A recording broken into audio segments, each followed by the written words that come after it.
Praise the lord. దేవుని నామానికి మహిమ కలుగును గాక. ఆగస్ట్ 13 ఈరోజు మనం నేర్చుకోవాల్సిన పాట.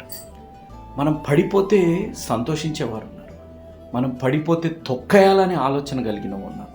పడిపోయాము, ఓడిపోయాము అని అంటే మన జీవితాల్లో సంతోషించి ఎంతో ఆనందంగా ఉంటారు. కానీ పైన ఉన్న వీడియో చూడండి. పడిపోయిన వ్యక్తికి ఏ హాని కలగకుండా జంతువులు దాటి హాని కలగకుండా, ఇది ఒక లెసన్ మనం నేర్చుకోవాలి. ఏముంది బ్రదర్ అని మీరు అడగవచ్చు. ఒక లెసన్. మన జీవితాలు తొక్కుకుంటూ వెళ్ళిపోతుంటాం, పడిపోతే సహాయం కూడా చేయం. కానీ జంతువులకు ఉన్నంత ఇంకిత జ్ఞానం మనుషులుగా మన జీవితాల్లో ఆలోచించాలి. పడిపోయిన వారిని లేవనెత్తే దేవుడు ఉన్నారు, నిలబడే వారిని పడిపోయేటట్టు చేయడు. పడిపోయిన వారిని లేవనెత్తే దేవుడు ఉన్నారు. నీ జీవితాల దేవుడు నువ్వు ఎక్కడ పడిపోయినా ఆయన దాటిపోడు, ఆయన నిన్ను లేవనెత్తుతాడు.